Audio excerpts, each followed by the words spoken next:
Then Tony Schiavone.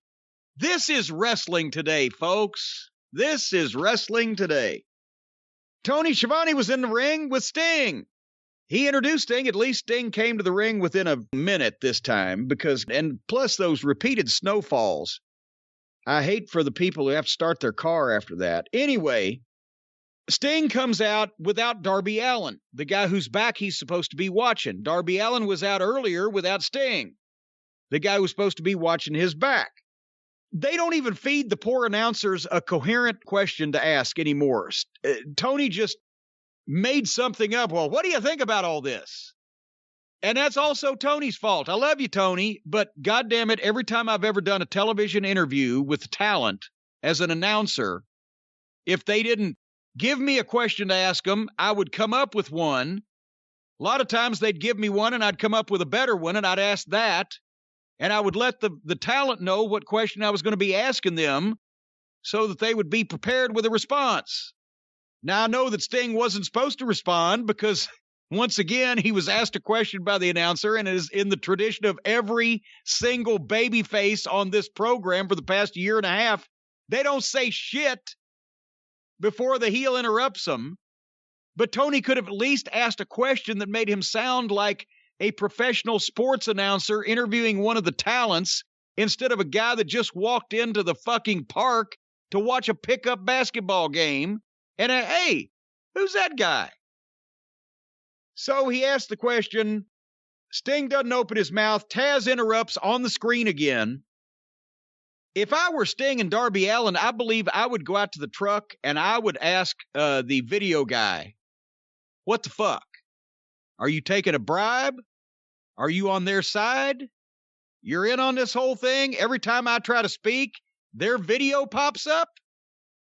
Taz and Team Taz interrupt on the screen. Guess who Team Taz had zipped up in the parking lot in a body bag? Well, I don't have to guess. I saw it. It was Darby Allin. Of course it was. The guy that Sting specifically said last week he was going to be here to watch his back.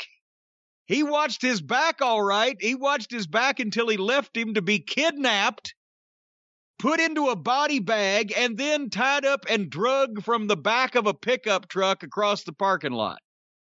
And what did Sting have to say about this?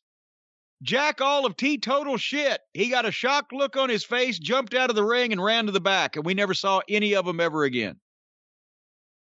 Remember on last week's show when Marco Stunt was kidnapped by FTR? I said that, now that we've heard from some fans and we know what's going on, this is, I believe, the fourth reported kidnapping in AEW. Well, but not even the fourth reported one, but the fourth actual one, because we have video evidence of every single one of them. That's right. These AEW cameramen are everywhere. So where do you start? Do you start with another kidnapping, their weekly kidnappings, or do you start with the fact that their huge star babyface lied to the people and didn't do the one thing that he said he was going to be there to do? There's so many questions here. What the fuck is the matter with the guy writing this program, first and foremost? Is it Adderall? Is it meth? Is it cocaine? Is it painkillers? Whoever is writing this program is regularly changing the chemical makeup of their brain in some fashion. Well, I'll tell you, Goldberg is scared of what could happen when backstage, and I could understand it with all the kidnappings. But Team Taz in the parking lot are dangerous. Yeah, you would think that the Jacksonville police would have somebody out there in a patrol car. Every week, it's something out there with them. Anyway,